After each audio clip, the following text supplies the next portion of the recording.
Hello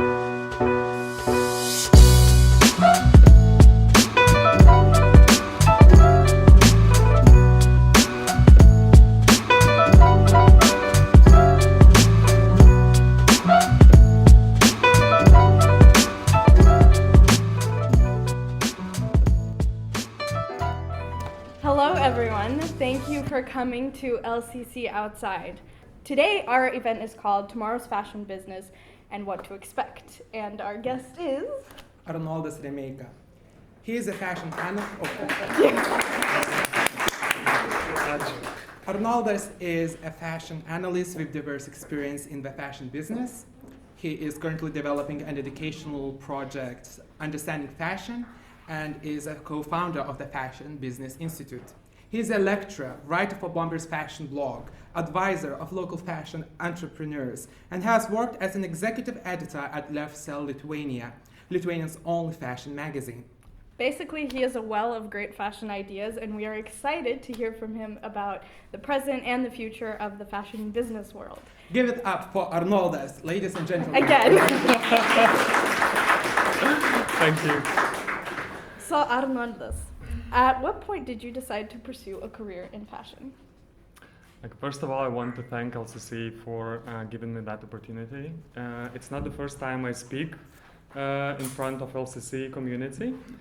I think there are some people here that did hear me in the past, right?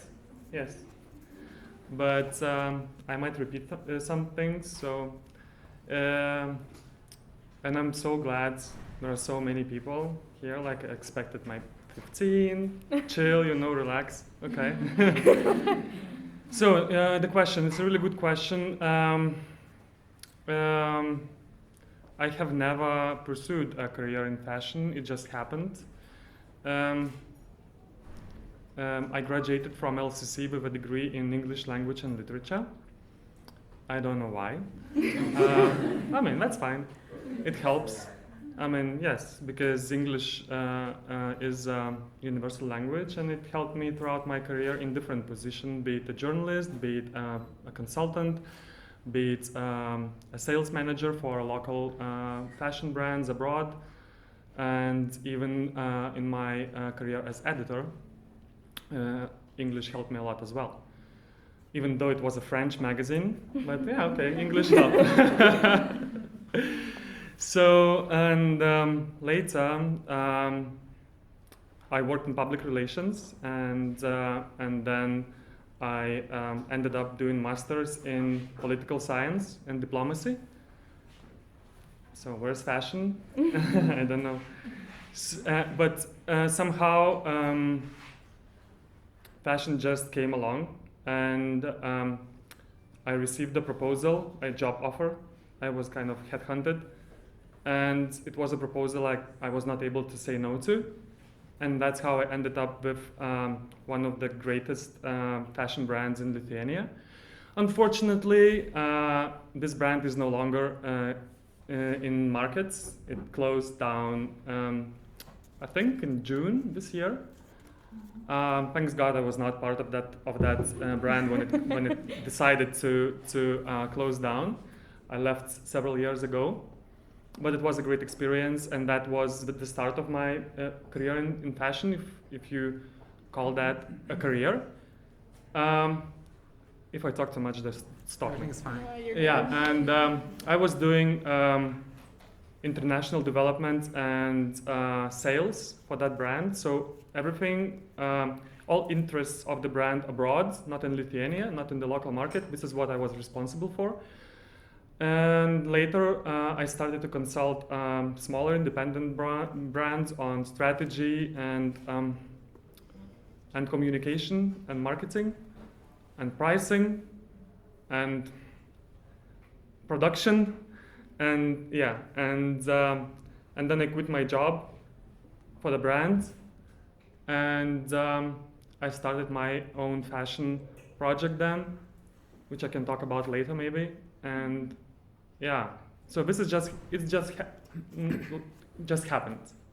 I had no intentions for that to happen, but it did. So, for those of you who are wondering, what will you do when you graduate? No problem. I mean, it will just come. Good. Sometimes, I mean, when I graduated from LCC, it was like hell because I was not sure what I shall do with that degree in English language and literature. But later I started as journalist, and then it just rolled. And 20 years, no, it's not 20, almost 20 years later, I'm doing something different, and I'm okay with that. So. Okay, that was really interesting. So moving on from LCC and your career and everything like that, color, as we think, and maybe a lot of other people think, could be an essential part of one's fashion choices and fashion senses, and fashion also, your own personal fashion changes. A little birdie told us at LCC that your fashion colors, the way you dress color-wise, has changed a lot over the years. So how would you define your personal style right now? Black. My favorite color is super black. Mm-hmm. It's black, and all black everything. So, but it's not because I'm like a gloomy person, because I really believe that people who wear black live colorful lives. But it happened at one stage in my career when I started to work a lot, because I have a colleague, former colleague here, who probably don't. Would you describe me as a black really? Not at all, because those years I would really experiment a lot with colors, and that's fine. But later, when you work a lot and you need to concentrate on your job and you multitask a lot, you don't need colors in your own outfit, and you hate colors on others as well. So if you, in fashion, if you visit, have a field trip to a fashion brand, you will see lots of people in black, because this is kind of non-verbal agreement that you don't disturb others, and this is how it works.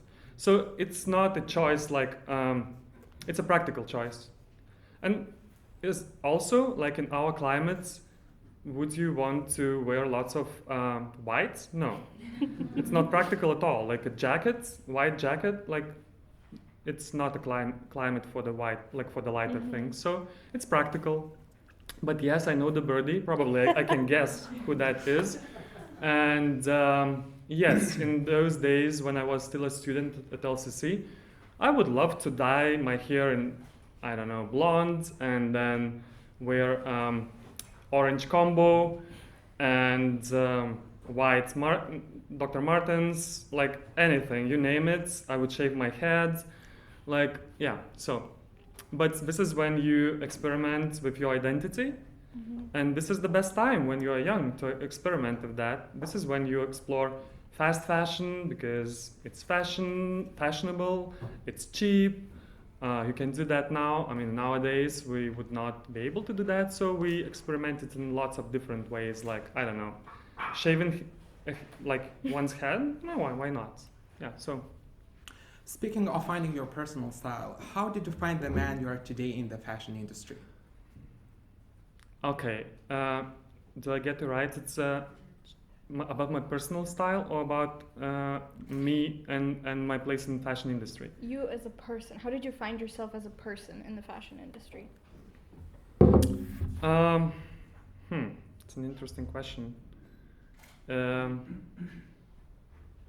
I don't know if I have already found myself, really, because I think that me as a person and my career and everything around me is a process. So I'm searching. So maybe in 5 years you'll meet me and I'm orange again.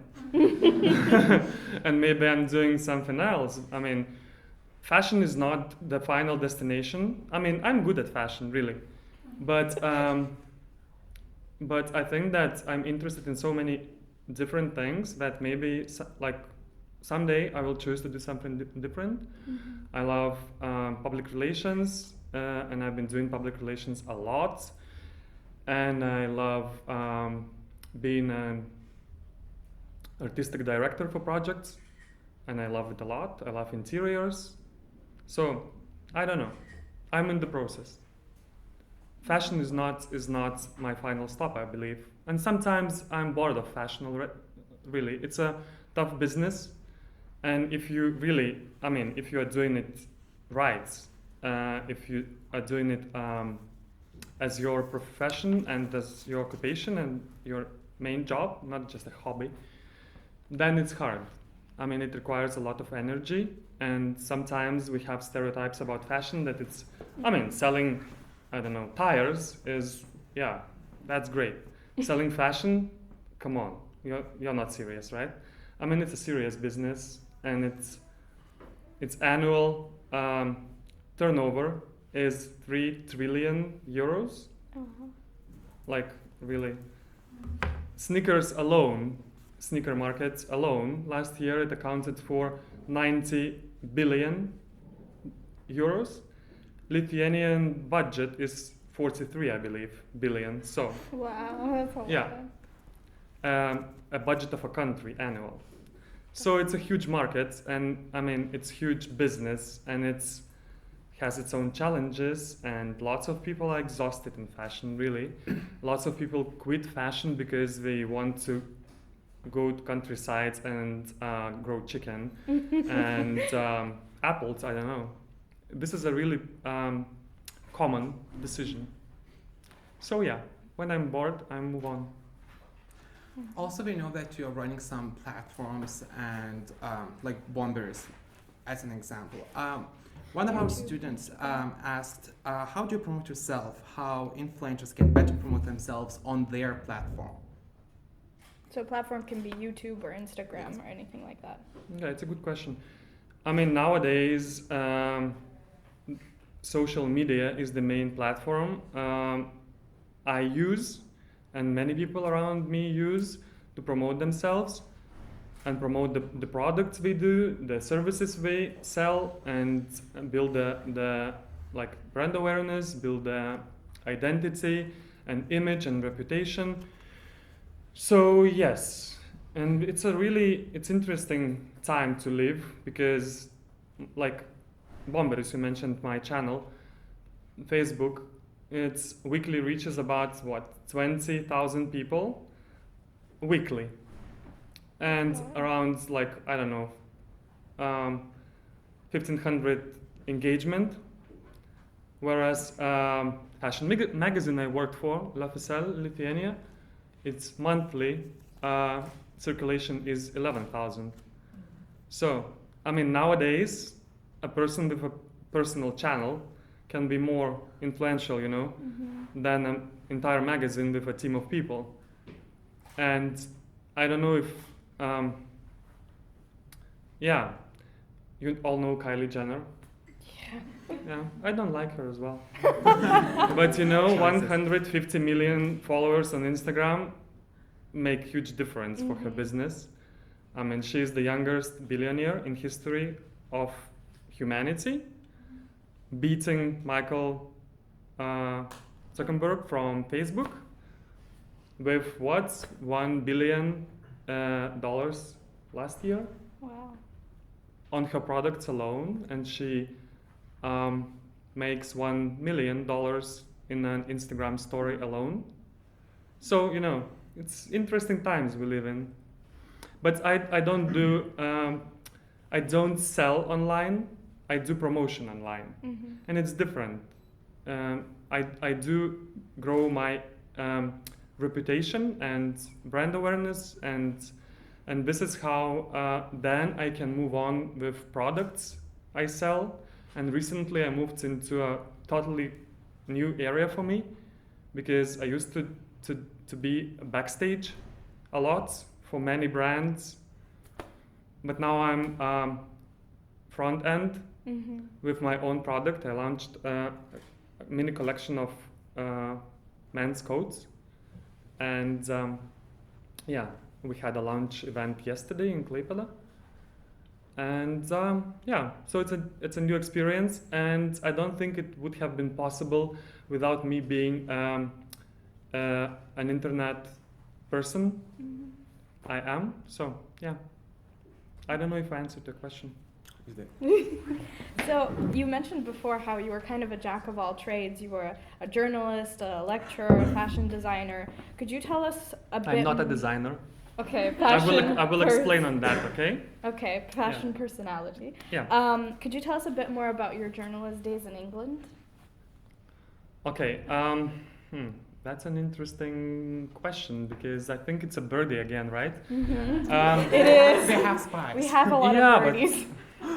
I would rather concentrate on my days as editor of L'Officiel Lithuania rather than being a reporter for a small newspaper in London. So I'm okay with that experience. I'm okay with all of my experiences. When I was a student at LCC, second year I believe, I went to Norway, to Oslo, to live there, and we cleaned offices just to make money to pay for tuition. So I'm okay with all of my experiences. But if you brought up that being a reporter in England, it was an easy experience. I mean, being a reporter is what I like, but I was so homesick, and I decided to quit and go home. So it was a brief experience. But I wanted to talk about being a fashion designer a bit, because I'm not a fashion designer. Fashion designers need to be trained at academies, and I'm not trained as a fashion designer. I teach at the Academy of Arts in Vilnius. I teach fashion communication, but it's different. I don't create the products. I kind of know what market needs, and I kind of know how it shall look like, but I don't need to do it myself, because nowadays fashion is no one-man show. It's always a team. It used to be a team, but you remember Christian Dior and Cristobal Balenciaga and Gabrielle Chanel and anyone. Like one-man show, really. But nowadays, do you know who is the designer of, I don't know, Balmain or anyone? We kind of can know that, but not necessarily, because it's a team of people. Like in Balmain, they have 8 designers, and they have a creative director, Olivier Roustin, whom we might know because he posts everything on Instagram. Yeah, but it's a team of people who work to create, to produce a prototype, to do the testings, to do the entire process, right? So it's no longer a one-man show, and like with codes, I'm not able to do technical sketches because I'm not trained to do that. What I do, I bring the mood board, and there is a team of people, and I present my ideas, and they need to interpret the ideas and bring me the prototype. It's not my job to do that. And then me and those other people who will later communicate, market, and sell that product, we need to decide if this is the right prototype or not. We do the yes or no, So this is how it works. In smaller brands, like when people multitask, of course, they create, then they produce, then they communicate, then finally they sell online, and they pack it all, and then themselves bring it to be posted. I mean, but I'm not talking about that level, It's okay. It's okay for the beginning, but I'm in a different kind of business. Also, if we are correct, you worked in the sales. No, I avoid sales. I do sales for my own collaborations, but I don't like to do sales. I promised myself not to do sales, and I keep that promise because if you do sales in fashion, it's hell really, because like I remember my sales days. You need to work a lot, you need to fly a lot to different countries, you need to, I had weeks when I would travel 3 times a week just for a meeting in Düsseldorf, a meeting in London, a meeting in, I don't know where, Milan. So, you get tired a lot, and planes are not good for ourselves, not for our brain and for our skin, for anything, right? So yeah, so that's why I don't have intentions to come back to sales, unless, I mean, I do have to pay my bread, so maybe then, yeah. But you asked because? Well, actually, I answered the question because the question was in terms of was it easy or not, and what do you prefer, like to sell? Which one was easier, to sell your own designs or where you put your own? Like, for example, we know that yesterday you presented a collection of sorts. So, or was it easier to present someone else's? Because we know that you worked with Janus, if I'm correct. Yes, I worked for Julia Janus. It was a huge brand. And it had, 1.5 million euros yearly turnover, 6 stores in Lithuania, 2 stores in Kiev, Ukraine, lots of corner stores in all around the world, like Russia, US, Kuwait, I don't know, anywhere. Yeah. So yes, I mean, it's a different scope. I mean, when you have a budget to sell, like to travel and present and do trade shows and do fashion weeks, I mean, it's a nice feeling to spend someone else's money, right? But when you have your own money, then you are kind of, and then at the moment I'm in totally different business. It's a limited edition collection. We only have 6 coats, and we don't have a warehouse full of stock. It's just, we hope to sell it by spring, and it's a pleasure. Because I'm the face of that collaboration. People come because they kind of know me, they read my articles, they hear me speaking. So yeah, it's fun. So speaking of your own products, do you or would you like to in the future incorporate Lithuanian culture into your products, or do you avoid that? Like you mean folklore? Folklore, colors, Lithuanian patterns, Lithuanian traditions. Or would you rather avoid something like that? I mean, I do incorporate that because that would be weird if I'm wearing black and I'm all minimalist and then suddenly I do, I don't know, Jean-Baptiste Valli style or something like that, right? You all know Jean-Baptiste Valli, no? Yeah. But it's okay. He's an Italian posh designer, lots of colors, lots of puffy things, Yes, very expensive. So no, I do Lithuanian colors, and I have my inspirations from around me. So if it's dark outside, then okay, all of my coats are green, blue, anthracite, black, and stuff like that. And shapes, we are minimalists in Lithuania. We kind of love clear silhouettes, nice, simple shapes. We don't have like geometry or something, No colors, really look at yourself, like, okay, red, orange, and that's it. And we in this part of the world, I mean, we also are influenced by our history, which is decades of suppression and of Soviet censorship, where you are not supposed to be different. And I think that you, in your nice green, would be like really a target for KGB as a potential troublemaker. So yes, I mean, we are reserved, we are introverts, right? Yeah? More or less. I mean, yes. If you come from Caucasus, maybe it's a different temperament, but in Lithuania we're kind of, a bit reserved, shy, maybe. So that's why everything I do is I had a collaboration with another brand 2 years ago, and what we did was a collection of black clothing. It's all black. It's sold now. It was good. People loved it, but it was all black, and I loved it. I mean, you don't need you need to, like, the thing you create and produce need to be a reflection of your own identity. Otherwise, I mean, life is too short to do something you don't believe in.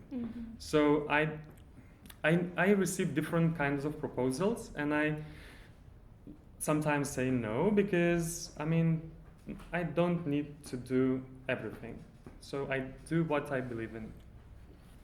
Now moving on to another kind of like scope of our conversation in terms of the future. So what are the biggest challenges the fashion industry faces, and how can they be solved in the future? It's a good question. I think it's the progress is the main challenge. It's a good thing. Progress is a good thing. But then along it brings many things that change the face of fashion like enormously. And internet, it started when in 1989, and then by 2010 it was huge, like with Instagram and with YouTube. I mean, it changes how we perceive fashion, how we want to use it, like buy it, how we want to see it. Magazines are out of play because no one wants to wait for 2 months until Anna Vintour is ready to write an article, you know. So because bloggers are the people who are first row now in fashion weeks, and they do lives, and everyone sees that right away. You don't need magazines. It's a necessary thing now. It's like a book you read. You might want to read it, you might not want to read it. And brands, like clever brands, are all digital now. Yeah? So like Gucci, you all know Gucci. It's a brand that is almost entirely online in Instagram, spends huge amounts of money to be visible on Instagram, do campaigns on Instagram, and then yes, like in 2017, Gucci was Googled. I think it was Googled more than word dress. Oh.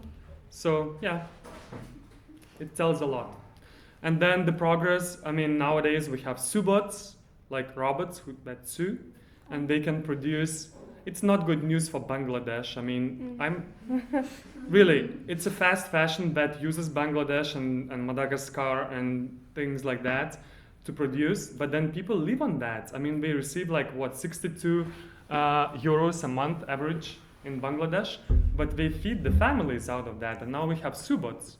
And subots can do a t-shirt for 33 cents, American cents, you know? So it's no longer an option. It will be no longer an option soon to produce it in the cheapest country like Bangladesh. You can do it in New York with robots, you know. So lots of challenges. Artificial intelligence, the way we create fashion now, you know. There are experiments with artificial intelligence algorithms that analyze huge amounts of data on Instagram, for example.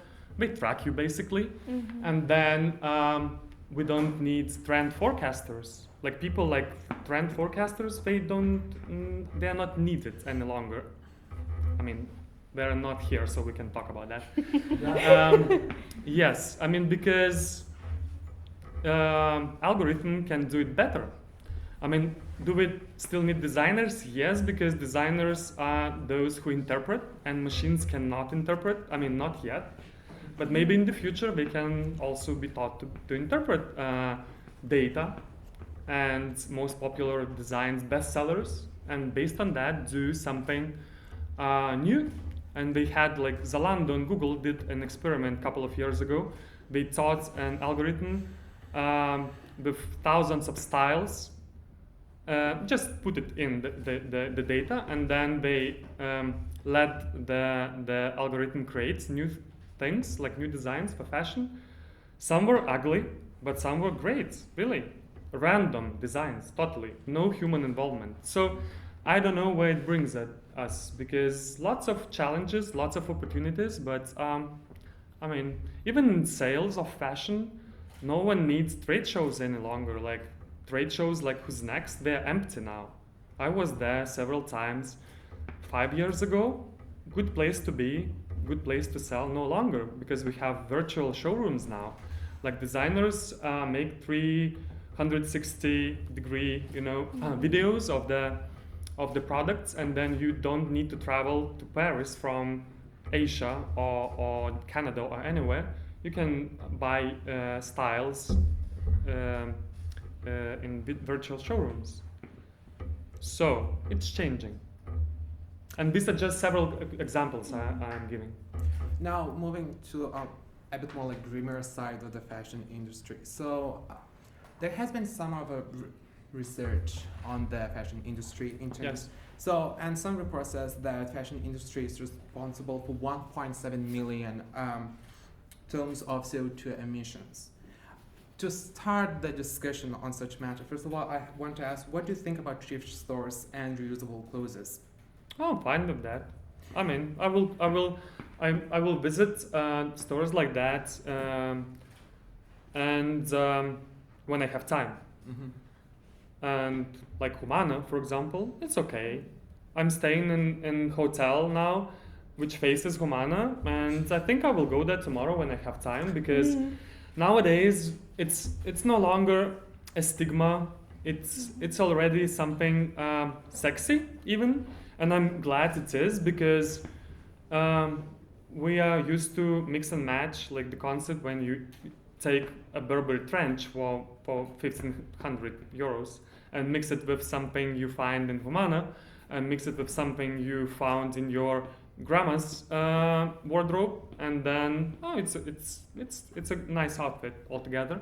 So yeah, now we have, like, I'm saying this is interesting time we are living, because you would not imagine Burberry and Zara being the same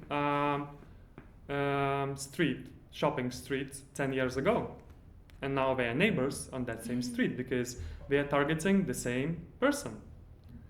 And previously it would not be the case. Zara client was a different client than Burberry, because a Burberry person would not want to buy something cheap, right? Now it's okay, really. So in the light of such problem, and also having in mind your current design or collection which you presented yesterday, how does the project you make tackle the problem? Yeah, I don't use reusable fabrics. I'm not upcycling anything, but what I'm doing is we are doing a quality product, which is so rare nowadays. I mean, we have lots of trash products around us.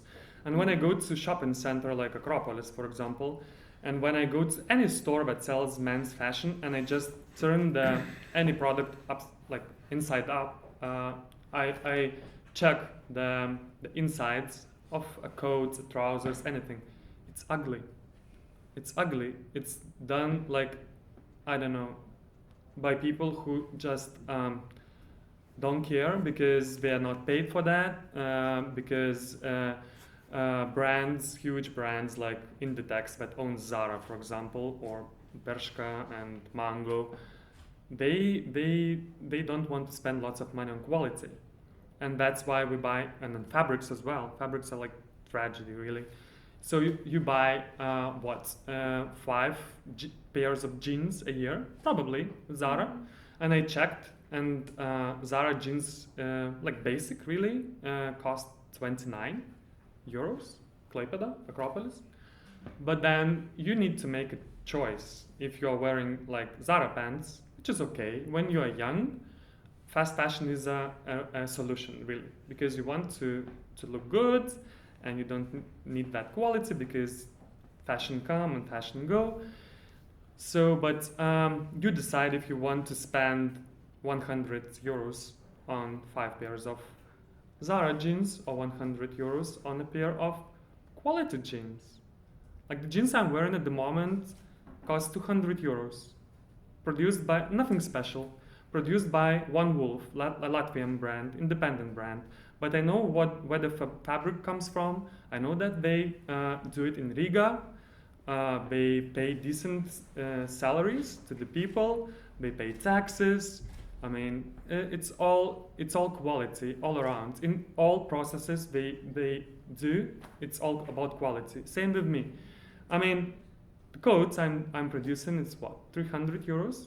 It's not cheap, but then we use the best quality we could get in Italy for the wool and for the viscose, for the insides, and the zip. It's the most expensive in the market because I hate when the zips are broken, and you would hate that as well. So everything inside, like camel wool, 100%. So I'm like my main principle in fashion is to produce and use myself only quality things. Even if I need to save money to buy that coat, that's fine. I mean, that's okay. I don't need lots of things, and the older I grow, the less I need, but the more quality I need. So this is a decision you make, and like it's a decision to make for every person individually. I'm not against fast fashion, no, but I would go to H&M if I need a basic T-shirt, because I would hate to pay 80 euros for a basic T-shirt. But $4.99, that's okay. That's okay. But I would not really buy everything there because I don't need that everything. So the main, the wardrobe I have and the things I produce, it's all about quality and about timelessness. What I mean by timelessness is classic designs that can still be used in 5 years and 10 years and maybe even 20 years, because good coats or good I don't know, shoes, you can wear them like long, really long. So you decide if you want to do it that fast way or slow way. And answering your question, I'm not doing something sustainable, really sustainable in terms of fabrics or processes, but the philosophy of the things I produce is sustainable. I mean, I do things that I hope will last long. And my philosophy is now when I'm 40, I look at things I want to buy and I ask myself a question: will I want that thing to be with me until I die? And if the answer is yes, then if it's not about phones, it's about, like, I don't know, a chair, for example, or a nice plate or anything like. And if the answer is yes, if I want this thing around me like for, I hope, 40 or something more years, then yeah, that's fine. Then it can cost a lot, but it's not a problem. It used to be a problem, but it's not a problem. And I'm not wealthy, really. I'm very average. Like, really, on that lower side. But I enjoy good things, and I think, yeah, I appreciate quality, and I want people who come over and check my products. I want them to appreciate the quality as well. So you mentioned the Kardashians before, and this kind of world of fashion that they represent, and they're kind of the ones who dictate what's cool right now for the younger generation, and this encourages consumerism. How do you think we can tackle this consumerism culture? We cannot. I mean, we cannot really change a lot because it has to happen gradually. You cannot force that. Like, I remember 30 years ago when first McDonald's opened in Lithuania, we queued just to get inside to get that burger. I mean, nowadays I would not even stop to look at McDonald's, right? And only in like 25 years probably, it changed a lot. So because we got used to that, H&M. I mean, we prayed for H&M to open a store in Lithuania. I would not even go to H&M like for years now, but we would go to H&M to Poland. We would get into a car with the friends. We would share the cost of the fuel to go to Poland because they had H&M and we did not. So I mean, it changes a lot. And consumerism. You cannot ask a hungry person to stop eating, right? So until that person is full. So when you're full, then maybe you can start the conversation about slowing down, you know. Nowadays, we like, I think that the culture of slow fashion, of sustainability, of using less, of spending more money on experiences rather than things like education, traveling, I don't know, anything which is not material, it's getting here and it's getting to Europe. Definitely, Europe doesn't sell fashion at all. No longer. Like Russia, Asia, States, yes. Europe, it's a deadly market because people are getting so conscious, especially Scandinavian countries, like Nordic countries, like they don't buy a lot. You don't want to be there for business because it's not a good region to be because people start to invest in quality things, in less things, in minimalism, and like not even minimalism in fashion, but minimalism lifestyle. You don't need, like, look at the interiors. You don't need all of that, you know, stuff our grandmothers used to have. Like, remember, everything you need in a lifetime is in one room. True. So yes, consumerism and Kardashians. I mean, some people follow Kardashians. That's okay. Some people follow Rick Owens. And some people follow, I don't know, Greta, what's her surname? Thunberg. So people follow different people. And I don't know. You cannot force a person not to follow a Kardashian. Because, yeah, it's just some, like, remember your music taste. When you are 20, you listen to something different. You don't appreciate Pink Floyd or, I don't know, Rolling Stones or anything. But then, like, I hated Pink Floyd myself, really. It's one of the favorite bands for me now. Yeah, you need to spend lots of time to start to appreciate some things. And you cannot, like, force a 16-year-old to listen to Pink Floyd. Yes? Because, I mean, it's not possible. Yeah. So you need to grow to every decision as a person and as a culture. Like, we are very new to capitalism, and many countries will still experience capitalism in the future. So how can you ask them not to queue for McDonald's? I mean, they will. But us, like, being more mature now, in 30 years later since our independence, we can now start conversations about being more conscious. And I think it's going on. I mean, I hate to say, but at the same moment we are having this conversation here, in a different building, my friend Vida Strasevičiūtė, who is totally the face of Lithuanian sustainable fashion, is giving her speech. And I hate you have to be here and not there to listen to her. So, yes. How did understanding fashion begin? What is its aim? Okay. So when I started in fashion, I didn't know a lot of things. Because to sell fashion, you need to know things.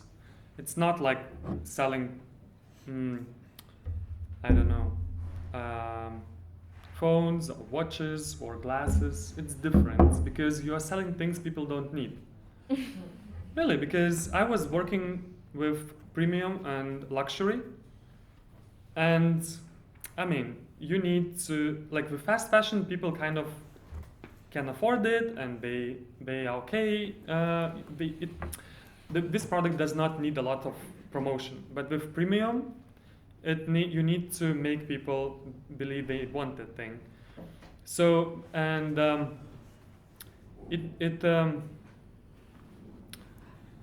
I'm not talking about manipulation, but that segment in fashion has its own rules. How you do it. You go to Milan, you go to Paris, you go to London, you go to New York, and I've been to all of those places with Lithuanian fashion. And you need to know the places, how to promote it, whom to contact, how to do PR, because works differently than in Lithuania or our part of the world. So how do you know that? So you know that from experience. And if you don't have that experience and you don't have schools to teach you, because in Lithuania we don't have schools. We have academy that teaches you to be a good designer, but we don't have universities or colleges that teach you to be a good fashion market person, communication person, and so on. So everything I learned, as I mentioned, by spending someone else's money, and with lots of mistakes. And we would have a club of brands. Like brands would have brand managers like me. So designers would not be friends with each other, but the brand managers would be friends. We would go for coffee or a cocktail or lunch or something, and we would share where to go, whom to meet, who is the good distributor, who is the good agent, what fashion week is wow, and which fashion week is like not good at all. So we would share that, and then we would learn from each other, and this is how it worked. And those brands are still in the market. And then what about the smaller brands, like independent designers? How would they know? They don't have the money to go to New York for a trade show. So I kind of, because I have some friends who are designers here in Lithuania, and I hated to see them struggling. So that's how the idea to, if there is no school, let's make a school, came up. And like 1.5 years ago, me and my partner, Yeva, who owns a fashion consultancy in London called Fashion Block, we came together and we started a project that we called Fashion Business Institute, Mados Verslo Institutas. And this is where we teach, not like me, I'm not teaching, but we hire people like from abroad, people who have practical experience, people from here who have practical experience to come and give lectures to designers, brand managers, production managers, and so on. And these are huge people we are bringing, because me and Yeva have the connections. Over the years, we have the connections. So this year we had, like 2 weeks ago, we had an October. Ukrainian guys here? Anyone from Ukraine? You know An October? An October, An October. She's the most significant designer in Ukraine now, and who sells Selfridges and Zoom, and she's friend with Kanye West and so on. And she has received an award from Louis Vuitton, so she's huge. So she came over 2 weeks ago to Vilnius to teach at my school and to share her knowledge of how fashion works and how she, being a simple girl, turned into someone who like calls Beyonce to consult on something. So we had Carmela Campora of Burberry coming over in spring to teach, and Carmela had been vice president for development at Burberry many years, and we had Luca Donini from Max Mara, who has started Max Mara, which now owns, I think it's 2,500 stores worldwide. So he was coming to Vilnius to teach, and we have small group of people, of course, like 20, 25, 30 people. So it's something like a small sect where we kind of share that knowledge, and I would love to have more people included. And at the moment we are looking for a sponsor who would maybe want to sponsor some spots that we can give away, so that designers who are bright and young and talented don't have to pay to be at our institute, because otherwise you need to pay. So we are looking at sponsors at the moment.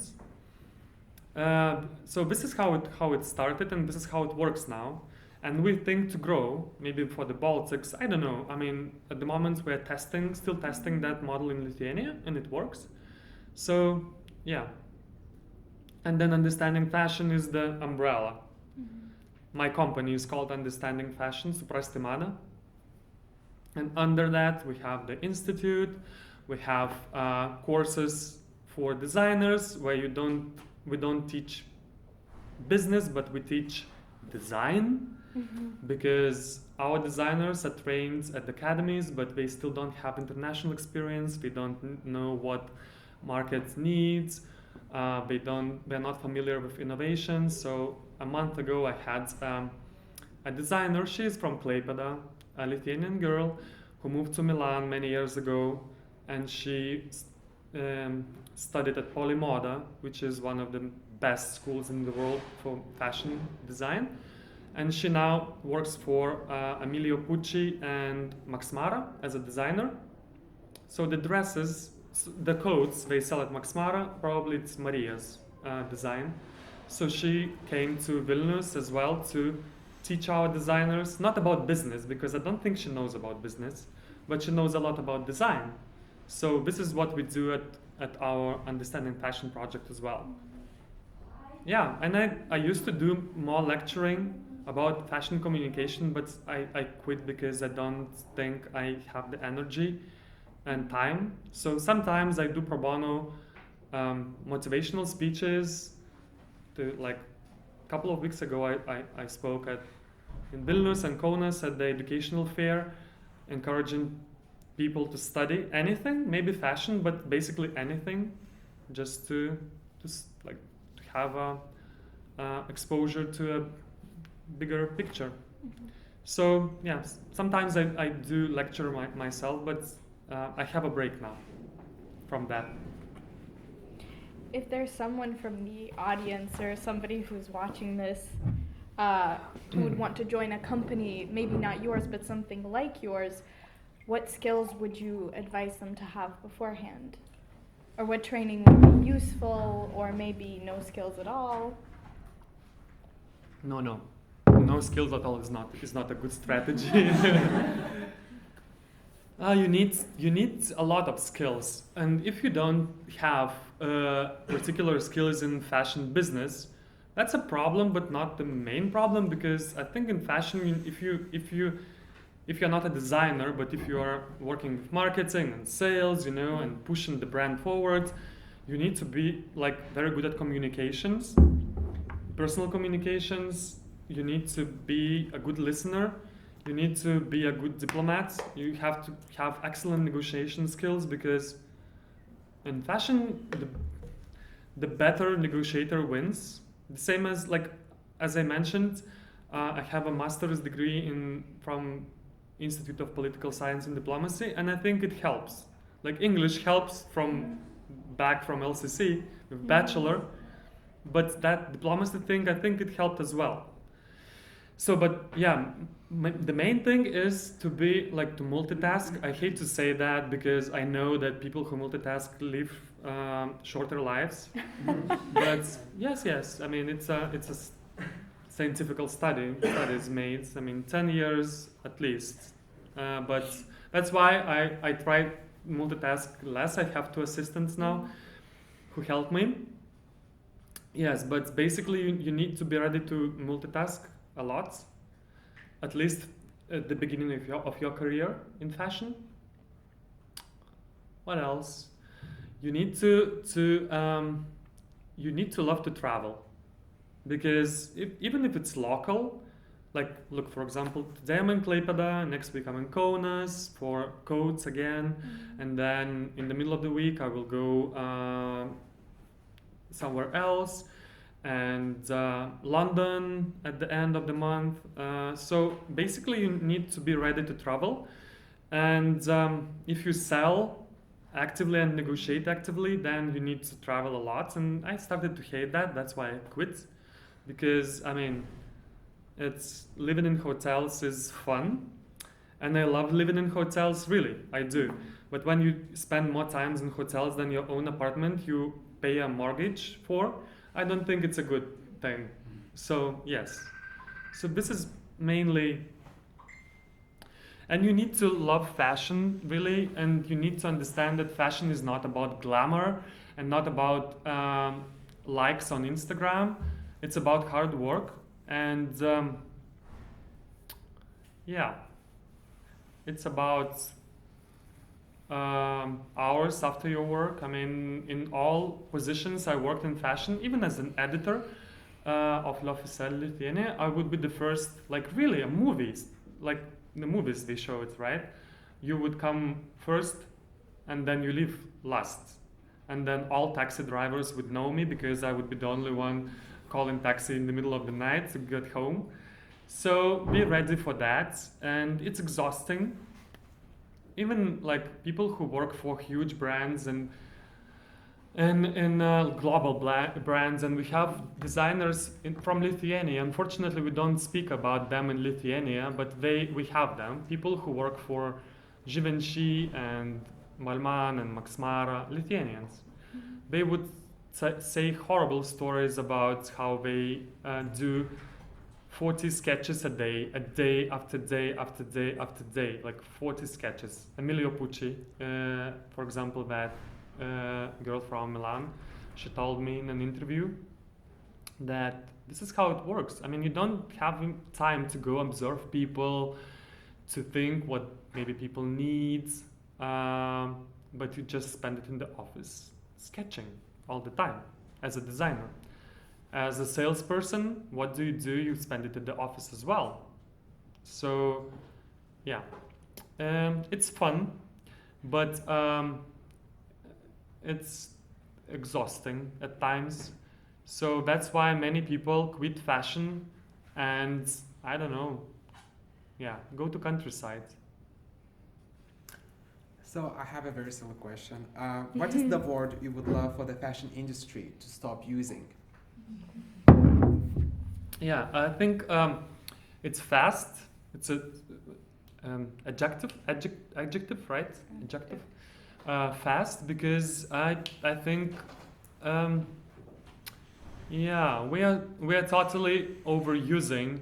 I mean, when I see videos from I don't know,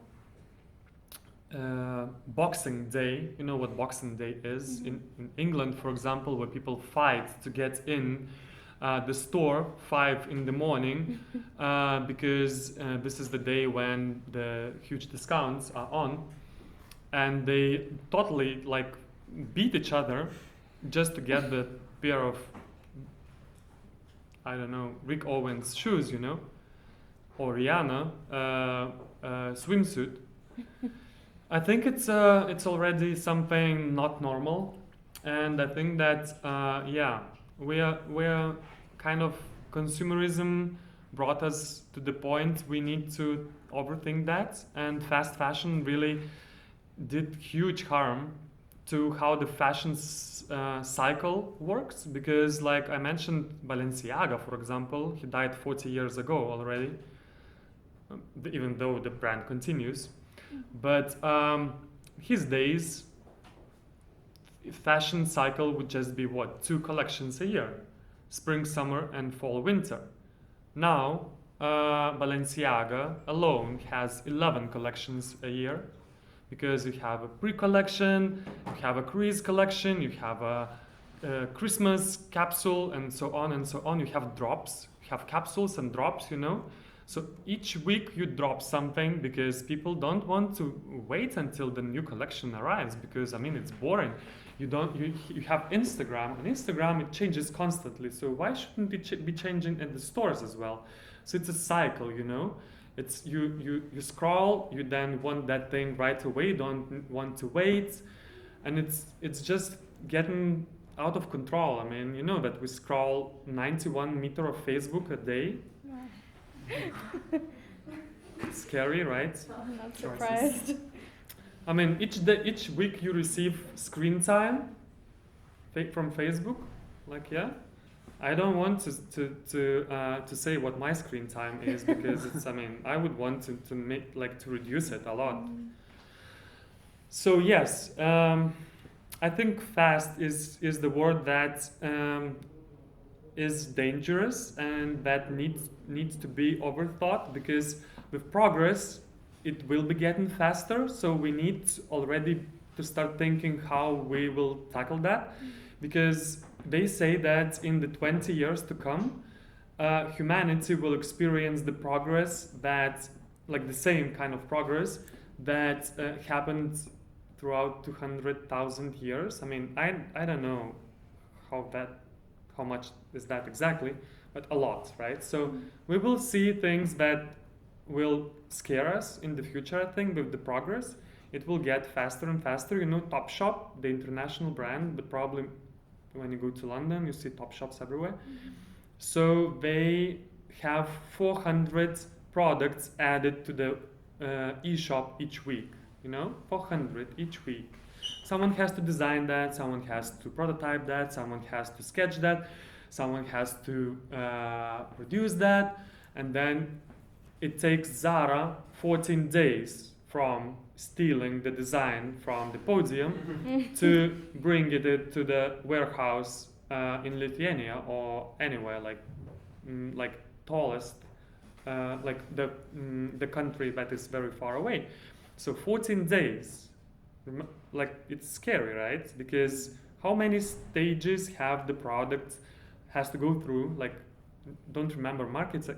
We have to remember marketing with all the photography and stylists all in between in 14 days, right? It's a scary thing, and yeah. So we need to slow down, and I'm happy we have slowed down in food now.